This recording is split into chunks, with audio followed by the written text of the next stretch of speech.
Welcome back to the WazaMedia Podcast. My name is JR. I'm the CEO of this company. WazaMedia is a digital marketing agency that believes in the power of storytelling. We show businesses and individuals how to communicate with laser focus in a media saturated world.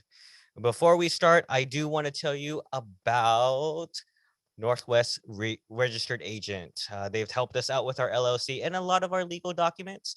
And as the new year is starting, if you're looking to get yourself started with setting up your own business, I highly recommend Northwest registered agent. And if you go to waza.media/Northwest, you can go ahead and set yourself up. I love their customer service. They gave me a call right when I signed up. They're great people to work with. So make sure you go to waza.media/Northwest. On this episode, I am super happy to talk with Jess Durden. Jess is a communications and marketing strategist and a professor out of Toronto, Canada. Jess, it's good to see you. Hello, hello. How are you? I am great. It's been a while since we last talked. For our audience, Jess and I know each other through the Seth Godin Alt MBA program. And what a program it was. Very, very informative and trying for a type A like me to go into an environment where there were no grades. And speaking of that, I actually still have the book. Thanks for the feedback, which was in our package of books. This was by Douglas Stone and Sheila Heen, and I started going through the first couple chapters. And to be honest, I didn't really read any of the books when I for our course. Well, Kate, they did send them to us respectfully 2 weeks before, and then it was, you could read them, but how prepared do you want to be going into this? And I was like, whoa, I don't know if I can do all of that in 2 weeks. So I've been saving them, and I promised myself they would be nice treats, 1 month or 2 months after we got out of the program.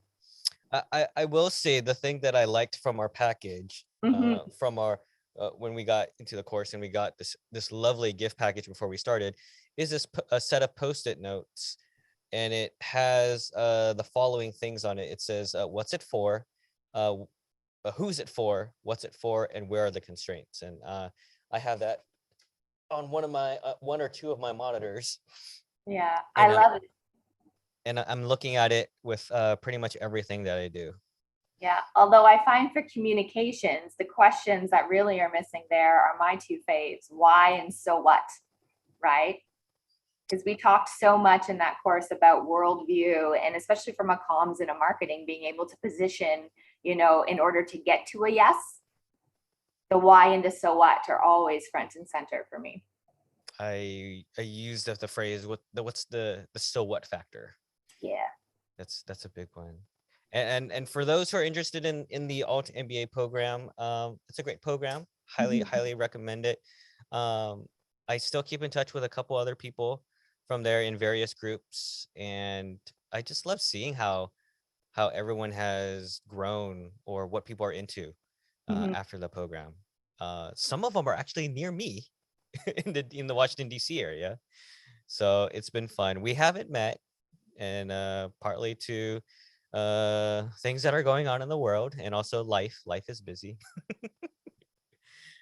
But I think it's just it's another, I enjoyed the like-mindedness of everyone that was on there, and especially talking with you and in the world of communications. Yeah, 100%. I still keep in touch. I think one of my second last groups happened to be a group full of women. And so we've been kind of keeping in touch on like a quarterly basis, and actually just did a strat session on branding and positioning for Nicole Sweetlaw. She runs she's a nonprofit. I think it's Compass Education. And so we recently put our heads together to kind of help her figure out, what does 2022 look like? So it's very valuable, that network. Awesome. I love that. Jess, one of the things that WazaMedia believes in is the power of storytelling. So as we start getting and talking a little bit more about internal communications, that's what we'll be talking about. Could you tell us a little bit about your story? Sure. Well, I am actually one of the unicorns in communications, firstly, because I didn't follow in the path that I was told that you had to do, which was start at an agency, so you could learn the groundwork, figure out how hard you had to work, pull up yourself by the bootstraps and get it done. I started right in the private sector with Aeroplan. And actually I started in internal communications. So like I really, really went hardcore and niche. Although ultimately when that job was first offered to me, I didn't say yes because it was an internship. And I thought, according to everyone, I had to go and start in an agency. And so I still remember the boldness of being 25, sitting in the interview, being like, you know what, this sounds really cool. It fits because I have a business degree on marketing, it's loyalty marketing, and I'm doing communications. But I'm going to an event tonight and I've made some business cards and, I'm going to see if I can get some agency jobs.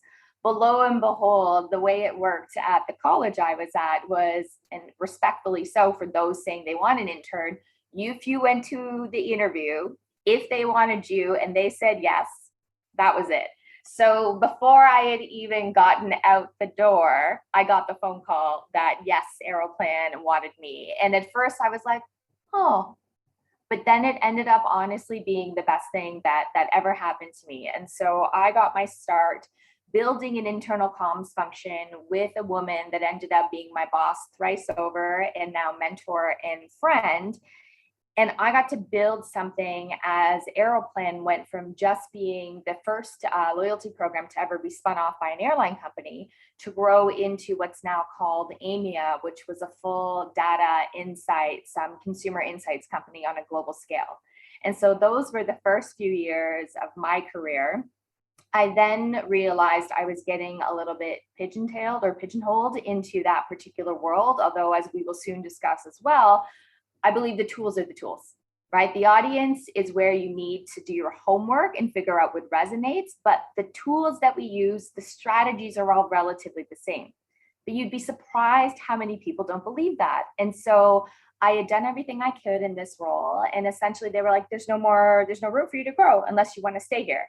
And so my mentor came calling again, and that was when I dipped my toe into the nonprofit world, focused on external comms, government relations, social media. From there, that led me back, and that was also a really hard move, going from the nonprofit sector back into the private sector, even though I had a business degree and started off in the private sector. It took a while for me to convince people that I belonged in that side of the world. And so I ended up in all places a process consulting firm. And they put me through my paces. And I totally get it. It was a private company. I was the first person that was not an admin, first woman that was not an admin or a consultant hire. And everyone has an idea, as I'm sure you know, what marketing and comms should be.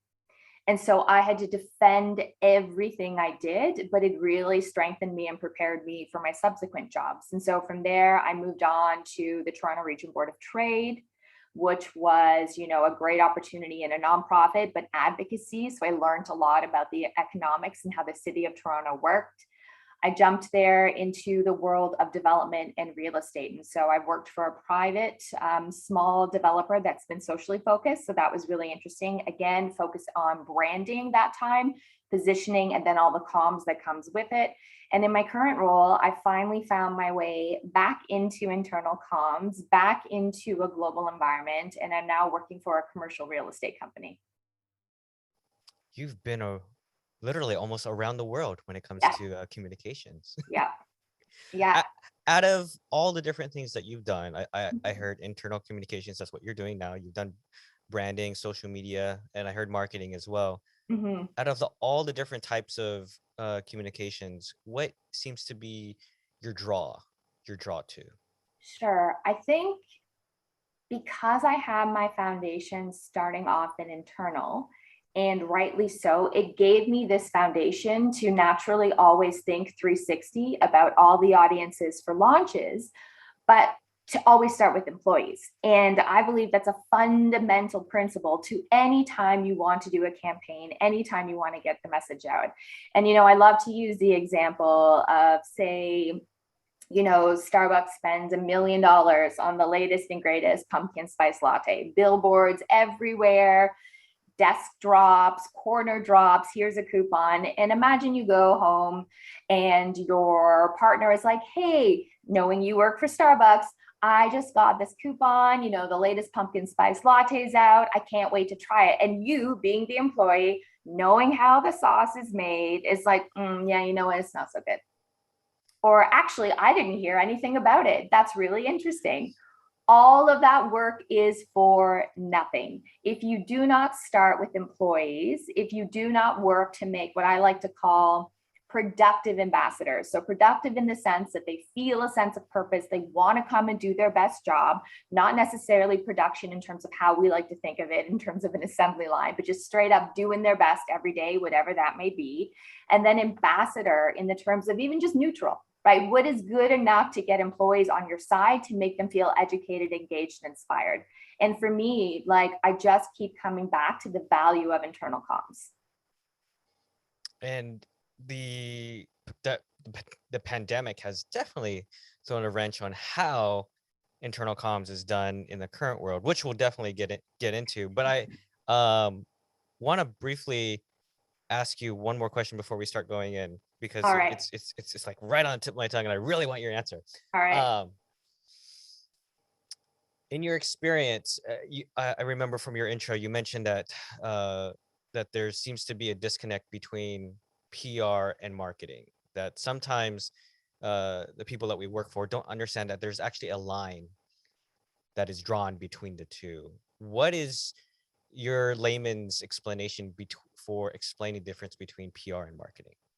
Sure. Well, I actually don't believe, I believe there's only one fundamental point of difference, and this may potentially be a hot take, but I'm totally comfortable saying it. Ultimately, marketing exists and is incredibly valuable, but the one question it really wants to know, the one singular call to action it has is buy me, right? Buy my product, buy my service.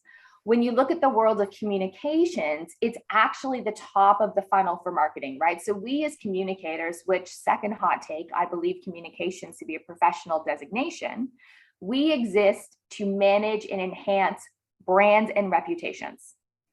We do the groundwork and we ask a lot of questions before it actually gets to, do you want to buy me? Right? Even just, hey, did you know we exist? Right? Getting on the right people's radar at the right time with the right message and that third party credibility, right? So not the billboard saying the pumpkin spice latte is awesome.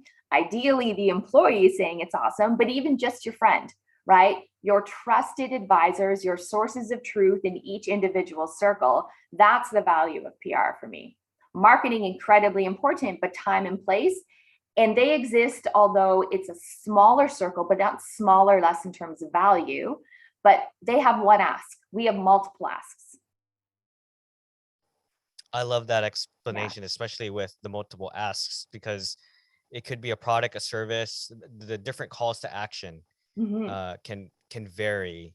And I'm thinking about some of the other products, and now I have two toddlers. I'm thinking about the things that they're exposed to product wise, and knowing what they may might buy in the future because they're so exposed to it. Either it's at home or they're watching YouTube Kids, which I'm surprised on how much advertising and product placement that they have on it. So I, as a parent, I need to make, and knowing how it all works, kind of I have to be cognizant of that. But then the branding part is a huge play for these companies to try to get it into the heads of younger children, so that when they become of buying age, with income, with finances that are coming in, that they're like, oh yeah, that was a good thing, or that was no, that stay away from that one.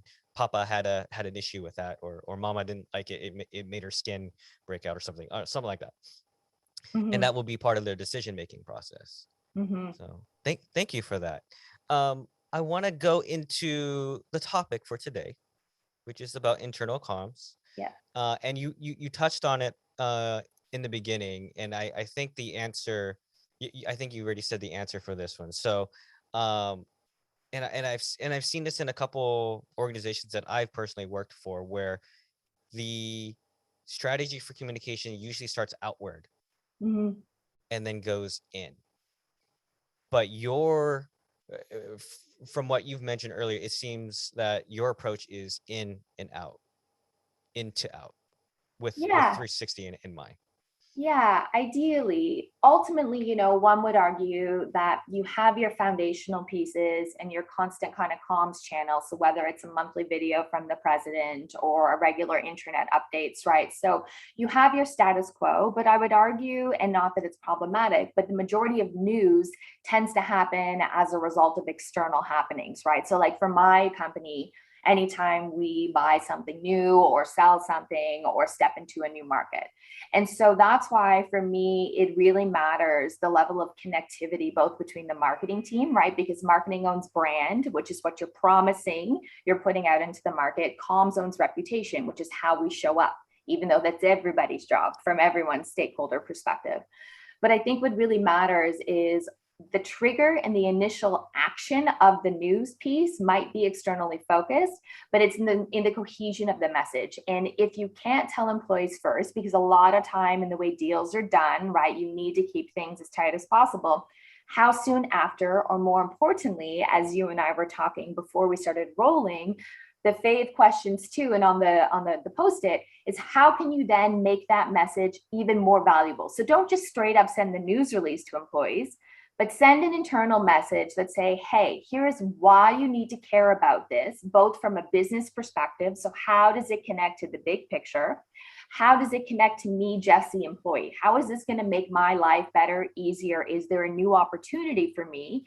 And then the Holy Grail, shout out the names of all the people, from those that might have, made the numbers work on the finance team, to the marketing team, to even maybe for my world, like the leasing team that helps sell the property. Can you make sure everybody gets recognition? Then you're adding value. Then you're contextualizing stuff. Then you're also ensuring that your employees are becoming productive ambassadors. I like that with adding value, because I'm sure in the corporate world, emails are being flown left and right. And So the goal of the day is to get to zero inbox, Have you ever had a zero inbox? With my OCD tendencies, I keep it to like 20. Anything more than that, and I'm stressing a bit. I have not been able to do zero inbox, but I love the flagging feature. Mm-hmm. And I love the being able to remind me to do this on to follow up on an email. Mm-hmm. It's either within 24, 48 hours if it's an action that needs to be taken to the next step, and I just need to double check on it. But I don't recommend, it's just my personal take, I don't recommend using email as your to-do list. I recommend having a separate application, something else outside of email, to structure your things in your priority list of things to do. Your email inbox is not your to-do list. No, I'm straight up old school. Post-its left, right, and center. Post-its on post-its on post-its. And then isn't it the worst when like the weekends and you're getting ready to start a new week and you're just writing the same things onto the next post-it? I will show to you. I am holding and I have multiple colors of this. This is a post-it note that says to do, and my favorite thing to do is to put it has lines, and it has a box that I can physically like check off. It's so satisfying. Yep. It is so satisfying. You could line through it, you could check box, you could do an X. It's the greatest feeling in the world. It really is. One tactic that I heard in another conference call that I was at, when it comes to emails and disseminating information, that I heard was the issue in one company that this person was talking about. So many emails going around, and people are trying to figure out what's the so what factor. How does this apply to me? And at the bottom, the CEO would put line by line who it's for. So you have message, and at the end is here's the so what factor. Employees, department, HR, whatever. This is how this impacts you. And it was 1 to 2 sentences. And so it does two things. Number one, you're informing, but also, 2, you're giving that so what factor. So the right people have the right message and can say, oh, that applies to me, and then they can take the appropriate action. So I thought that was a great tactic that I never thought about that could be used, and it seemed to be successful at this person's company. Hmm. Yeah, that's really interesting. One of the things we have been struggling with is just the notion of mass comms, even as an employee base. And so I find it's interesting that they're taking that approach and kind of jamming it all in at the bottom there. Whereas, I personally try and see what is the universal message. But interestingly enough, too, like I've been receiving feedback after hosting a few virtual events, wanting to deliver strategy and getting this isn't resonating with me. And so segmentation has become incredibly important, not just thinking of your employees as a whole, but like, is there a difference between even roles, but more importantly, between leadership levels, right? Do you even want a president going to everyone, or is it a president going to individuals to getting the cascading down? And so these are things I'm still trying to noodle through. And as we were talking, I took on this current job right before the pandemic hit. And then the world blew up, and I spent my time figuring out how to position, all of the messages, staying home, staying safe, following protocols, vaccine requirements. That was really interesting and cool. And then trying to get people to come back into work. And so I almost believe I'm better for not having gotten that foundation built back before the pandemic, because things have significantly changed. I already felt as if the world, and I'm sure you did as well, given your world, things were already changing and not feeling so great in terms of capacity, being out of gas, overwhelming amounts of information. And that was happening before the pandemic. And then, in addition to companies talking about wanting to change, right? Technological evolution, disruption, innovation, all of the buzzwords that people are like, this is a lot. Then comes the pandemic, and we layer in a whole other set of change, both personally, professionally, all the things. It's really disrupted the world of communications. And I haven't quite figured out how to address it, but some of the strategies I've been noodling is the notion of just straight up segmentation, right? So when is it relevant to be from the president? I've actually done work in my organization where each executive has a persona. So in addition to the body of work that they own, do they speak on the topic of inclusion and diversity? The president, for example, can they be a connector to people and ideas and things? When is it worth hearing from your direct manager, right? Your source of truth. Is there a higher probability Jess, I'm going to open an email from my boss or from the head of my department? It depends on the topic. The other thing I've been trying to figure out too, and this is another hot take, it fundamentally, remember, we used to build comms plans and campaigns, right? So tell them 3 times, give them a beautiful lead up, tell them every single which way. That simply doesn't work anymore, especially for internal communications, right? There is only one audience, and everybody is working on something that is the most important work to them, which is also another pleasure of my job, being the no but. But how do you figure out, like, you can't have a campaign if HR wants to launch a new, engagement app, and then data and technology is coming out with privacy month, and then we're trying to get people to get back to the office. Gone are the days are these campaigns into a just-in-time communications model, right? What do you need to know in this moment? And what's the return on effort with an email? Is that going to be successful, or is it actually worth someone's time popping into a meeting and saying, hey, this is what's up and this is what you have to do? And on top of that, another tactic that I'm seeing across other corporations is a lot of pop-up town halls. Yeah. With Q&A enabled on the side. So that way, number one, they're trying to do as much face-to-face time with the technology that we have to simulate that type of environment, but also include a way where not everyone can be on camera asking their questions, and then involving chat. And so, uh, and I'm sure this may be an issue where someone is trying to value or trying to calculate the return on investment for what's going on with face to face, and also documenting all the questions that are in the chat. And then, do you respond to it in real time, or do you take the conversations away from it and try to answer it there? and Yeah. then gauging sentiment, which I think is a great way for doing that by taking the chat and then giving it some running it through an algorithm and getting some words. Ooh, Yeah, that but what do you do if you don't even get any questions? Because remember, true. everyone is so tired of being on camera. So I've tried two approaches. Always in comms, as you know, you plant the question, and it's not in a mischievous or misleading way. It's simply, I pull from my goodwill bucket, being like, hey, JR, it's Jess at the upcoming town hall. If and when the spirit moves you, can you ask a question? And then I get yes, yes, yes, yes. Sometimes it doesn't happen. A lot of times it does. So I try and plan questions in advance. Sometimes it works. I've even recently taken to, I will put in a question because we actually have just started using, shout out to these Toronto founders. It's called Venue Platform.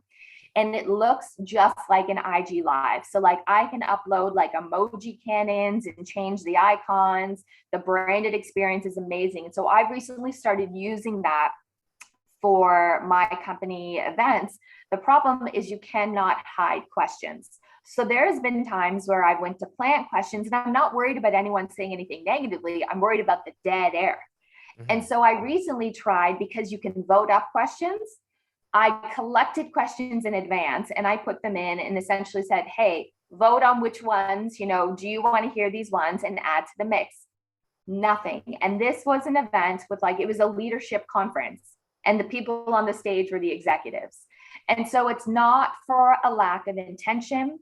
It's not for a lack of caring, but I think we also just have to level set on how much employees have to give at these particular moments in times. And what we've been finding too with the town halls is if you don't plan them in advance. So I try very, very hard to have the major marquee events at least 3 months in people's calendar. Everyone's stressing because there's no space in their calendar. And so now they're like, okay, cool, this event is coming up.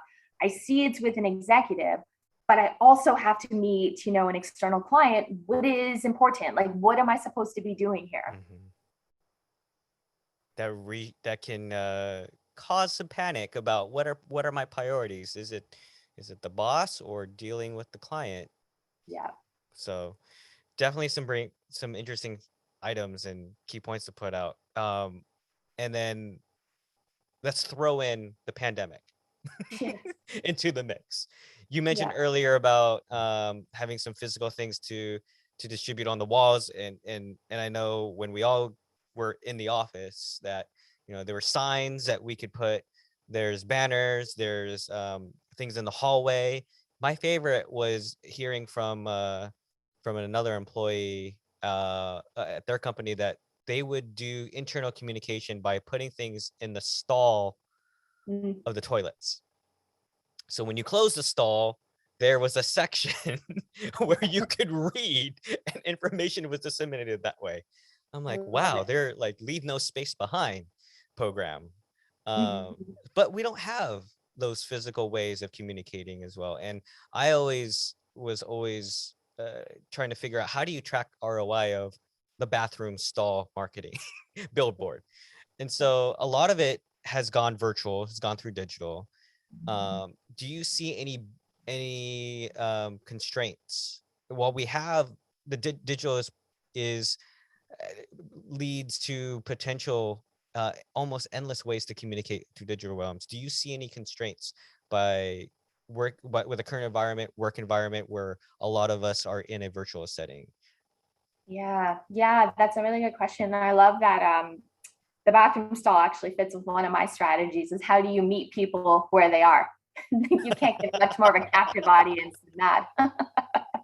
That's brilliant. But to answer the question, even pre-pandemic, there's always constraints with digital, as hosting this medium.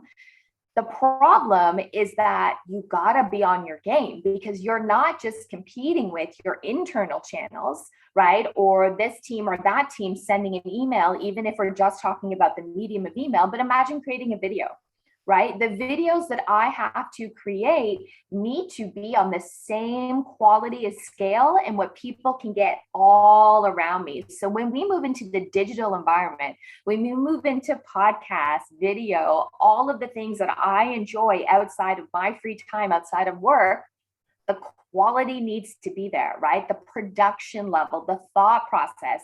And that is a lot of work to consistently produce stuff internally, because now your audience, it's gone rest of world, right? And although some people might say, just pick up the phone and just selfie it, the quality is not there. And having seen some previous people do it, the audio is not there. And then diving a little bit into the technology and the engagement, what I found is if the audio isn't clear, but the video is blurry or it's shaky, as long as the audio is clear, then you can get your message across. But it's little things to attention to detail that will make a dramatic impact whether your message gets across or not. 100%. And I was actually thinking of you the other day because I saw when you posted that. And so we do two types of videos. So when I have the more formal, like marquee events, I'll totally go out with the production team. I don't like to use stock footage. That's another issue too with employee comms. You can't, if you're showing people, they kind of have to be the people that work there, or get it abstract, right? Use the hands, whatever. So we do those types of videos for the more marquee events because you have a little bit more budget, right? You have a little bit more lead time, but then we produce something called the monthly. It's a monthly, here's what's happening in terms of our business. Or I like to play around with the 73 questions model. I get people to hop on camera and have their kids ask them questions.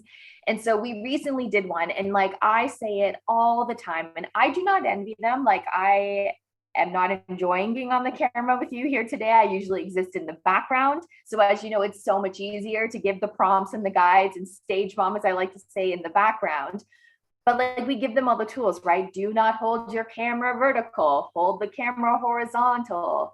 Do not look into the camera like this, watch for external sound. And then you can imagine, and I'm asking senior people, again, goodwill bucket drops, hey, I need you to cover this topic for this month. P.S. Can I have it in 2 weeks?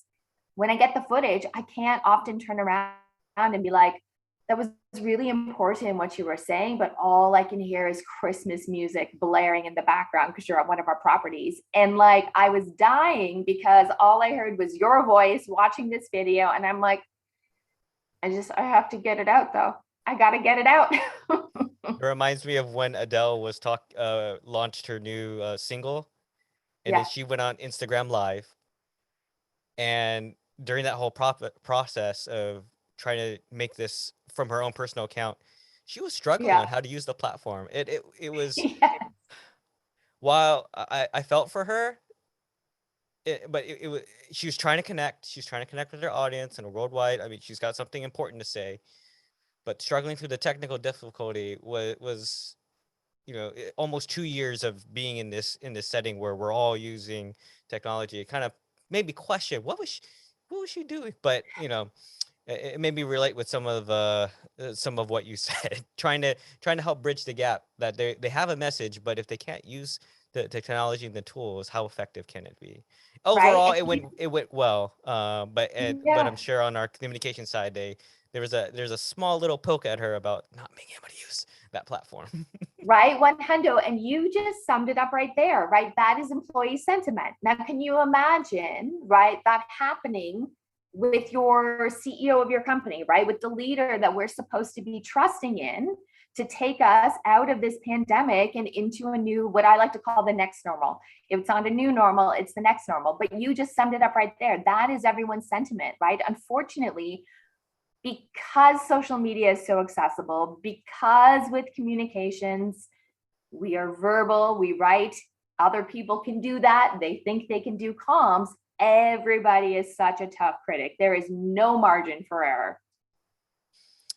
None whatsoever. And the internet can be quite the criticizer. Yeah. Or anonymous employee surveys as well. Communication is always the biggest problem and the solution. Jess, we talked a lot about some of the dynamics of internal communication. We talked about some strategies. We talked about some tactics. We talked about how the pandemic is causing a wrench and what we knew was internal comms and what may be the future of it. Is there something that you see in the future? Is there a hopeful for where you want internal comms to be in the future and better connecting with internal and within the organization? Yeah, I think one of the interesting things is this movement towards, asynchronous communication, right? So it's trusting that employees will know where to find the stuff that they need. And if and when ready, they will go and consume that information. And it's interesting that's becoming so prevalent now because of a hybrid environment. But I'm puzzled by that because, like, I work for a global company. And so time zones were always a thing.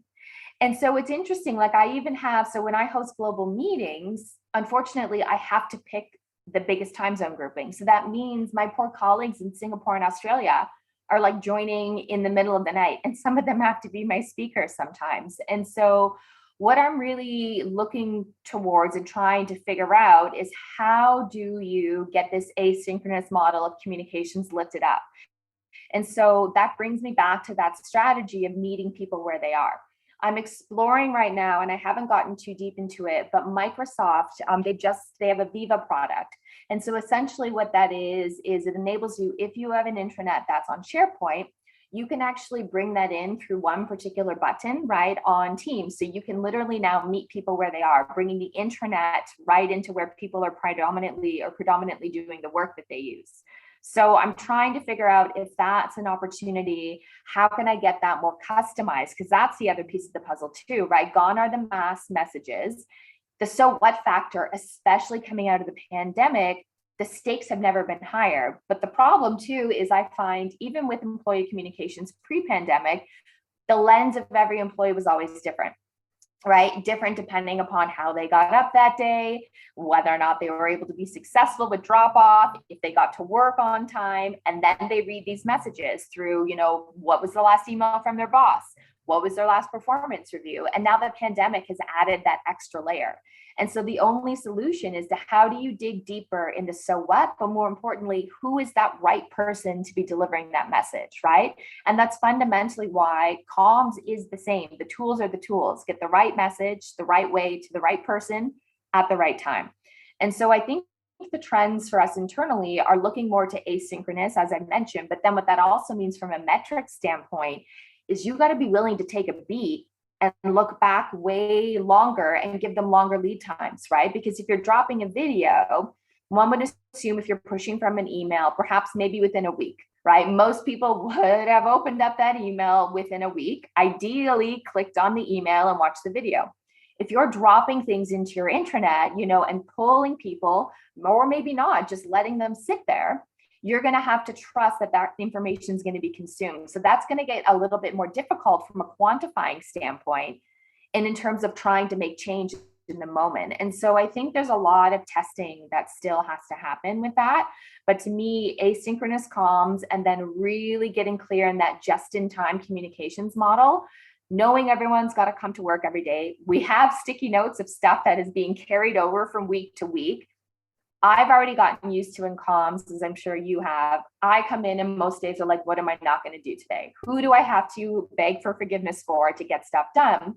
Now imagine information coming in, right? So it's how can we get really, really, really good at making sure I know what I need to know to do my job, both in terms of the tactical, but also feeling connected to the big picture, right? How does the work that I just do ladders up into moving the business forward? And then the holy grail, is it being seen? Am I being recognized and noticed? I was going on marketing Twitter, hashtag marketing Twitter today, and I saw someone post an infographic about the importance of communications goals going towards business goals Mhm. and business objectives. Am I communicating something that actually does something for the organization or for the business? and I'm paraphrasing the copy of the tweet is it was related to your comms team needs to be connected with the end result so they know their sense of purpose. We're communicating, but as we've been saying throughout this our conversation, so what? Mm, So what did we? Is there a goal? Is there a chief? What did we do by communicating? Did it do anything? mhm. And I hope it was an engaging tweet, and I was going through the comments, and everyone seemed to be echoing that same sentiment. Is what's the so what? Yeah, and even on the flip side of that too, right? Like as a comms professional, right, trying to defend the value for the work that you do because they typically tend to keep our teams lean because we don't represent P&L, right? We're not responsible for profit and loss. Marketing, they're super lucky because they get that direct connection to, sales. They can show how their efforts are actually making a difference from a dollar and cents standpoint. And that's been one of the most difficult things, regardless, internal, external, right? How do you quantify the value? And so internal, if you're not demonstrating how the work that you are doing is actually helping move the business forward, then you're not even starting from the right place, right? Because fundamentally, internal communications, the way I like to see it, regardless of whether or not it's a centralized or decentralized model, I have the privilege of being the conduit between what is happening at the big picture because I'm involved in so many things, because I get to interact with so many people, especially the executives, which is a privilege as well. And then getting what is in their mind, right? Because that's also how you buy in and get trust in leaders too. What is in their heads and what is in their hearts? And can I ultimately trust them to help me go into this next direction, right? Is it worth me just putting in those extra hours to get this done? Because one, I know I'm going to be seen or rewarded for it. And two, I know it's contributing to the business as a whole. Awesome points, Jess. It's been a pleasure having you on the show Thank today. you. We've been talking with Jess about the importance of internal communications, and no matter what size of the organization, internal comms is important, even if Mhm. you're a company of one. Because if you don't know what's going on, how else were you going to be able to know? So, no matter the size of your organization, no matter of your company, internal comms is important. Jess, Mhm. how can our WazaMedia audience contact you or anything of that sort? Is there something, a project or something that you would like to point to our audience? So for me, I am thankful enough to be working for corporations. So nothing on my own. I spend my time teaching. That's also how I pay it forward because I've been super fortunate to have really great mentors as well. So I teach. I'm currently working for a real estate company, so nothing on my own to promote, but always happy to talk shop and share ideas. And so LinkedIn is my online Rolodex. That's where I love to play. And then recently, as you know, too, I joined Instagram as a result of the pandemic simply because I did not have any athleisure wear. And so I forced myself to get up every day and pick clothes from my closet. And even though I wasn't going anywhere, I took photos of it. So if you want to see my creative side, you can find me at branded_Jess on Instagram. Have you created your own hashtag for it? I'm just thinking like leisure by Jess.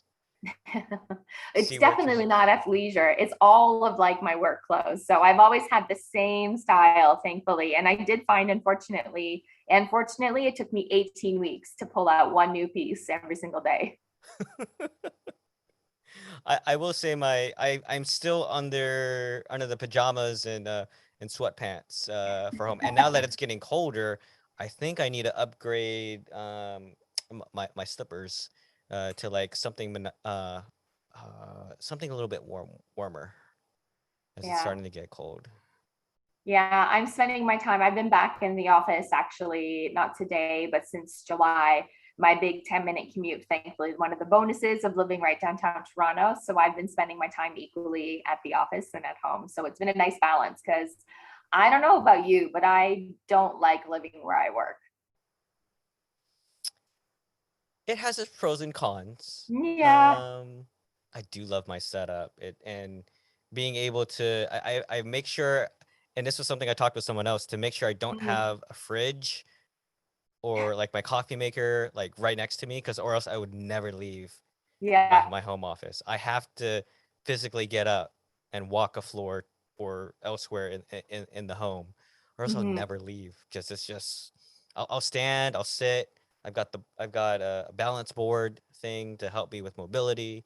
But yeah, I had to force myself, or else I really like this space. Hmm. But one day we will get back into some type of hybrid environment where doing more in-person stuff. So when that day comes, I need to prepare myself. Hmm. You do.